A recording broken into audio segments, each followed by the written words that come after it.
सोना चांदी क्रूड और कॉपर नॉन एग्री कमोडिटी में ये चार कमोडिटी हमेशा से सुर्खियों में रही है। आज से शुरू हुए नए सप्ताह में इन चारों कमोडिटी में किस तरह से उथल पुथल रह सकती है, इस पर हमने बात की स्वतंत्र विश्लेषक मयंक गुप्ता से। मोलतोल इंडिया में मैं कमल शर्मा। मयंक जी, स्वागत है आपका। Thank you sir. जी। मयंक जी, सोने के ट्रेडर्स को आप क्या सलाह देंगे? पिछले शो में आपने प्रॉफिट बुकिंग की बात कही थी और ठीक वैसा ही हुआ। अब सोने चांदी उस समय आपने जो कही थी उससे ऊपरी लेवल से फिसल गए थे। सोने में ट्रेड करते समय आज क्या ध्यान रखना चाहिए, क्या होगा? सर कमल सर, जैसा कि लास्ट शो में हमने सजेशन दिया था कि सोने को 72,240 के आसपास सेल करके चलना चाहिए। आपने देखा होगा सेम उसी लेवल से सोना वहां पलटा एंड 71,300 के लेवल पे फ्राइडे को आता हुआ दिखा। आज के इस सप्ताह की जो रणनीति मेरे हिसाब से सोने में रहनी चाहिए, अभी करंट भाव 71,500 के आसपास सोना चल रहा है। एक अगर कोई बाउंस मिलता है 71,550 से 600 के आसपास, वहां पे हमें एक शॉर्ट पोजीशन बनानी चाहिए। Bit stop loss of 71,800। नीचे में हमें जो टारगेट देखने को मिलेंगे वो 71,200 से लेके 70,900 तक के इस वीक में हमें टारगेट देखने को गोल्ड में मिलेंगे।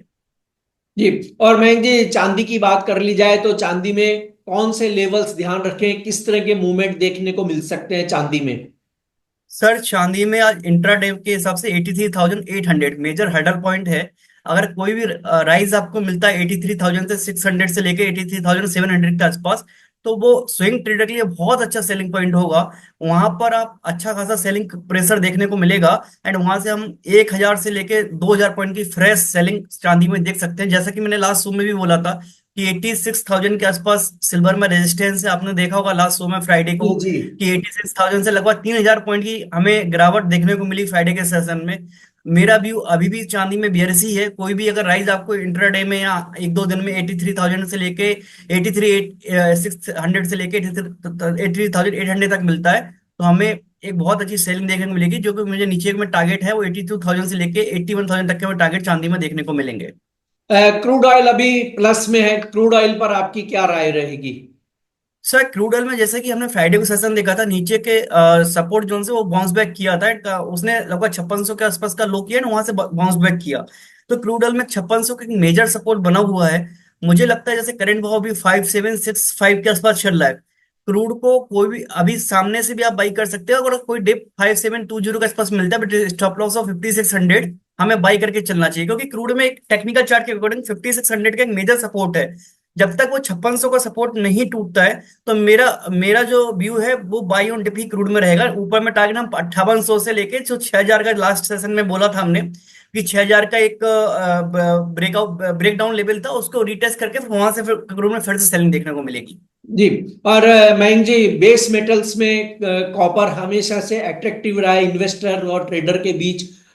कॉपर में क्या राय देंगे आप? सर जैसा कि न्यूज आ रही है चीन, जैसे लास्ट सेशन में आपने भी बोला था कि चीन में इकोनॉमिक स्लोडाउन की काफी न्यूज आ रही है। तो अभी उसी वजह से आपने देखा होगा कि लास्ट सेशन में कॉपर आपने बोला एंड उसके बाद में 79 सिटी, उस टाइम पे 79 794 95 चल रहा था एंड लगभग 780 के लेवल हमको फ्राइडे को देखने को मिले।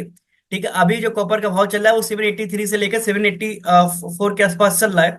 मेरे को लगता है कि इंट्राडे में अगर 786 से लेकर 787 के भाव कॉपर में मिलता है, तो हमें 791 के स्टॉप लॉस से कॉपर में फ्रेश सेलिंग करनी चाहिए। नीचे में जो हमें टारगेट देखने को मिलेंगे वो 780 से लेके 775 तक के हमें टारगेट देखने को मिलेंगे। जी। मयंक जी, आपका कोई डिस्क्लेमर?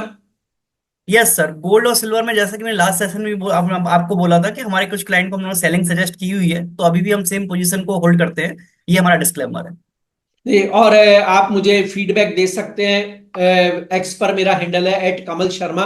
ताजा खबरें और लाइव प्राइस के लिए मोलतोल इंडिया ऐप पर लगातार बने रहें। शुक्रिया मयंक जी, आपका धन्यवाद। Thank you sir.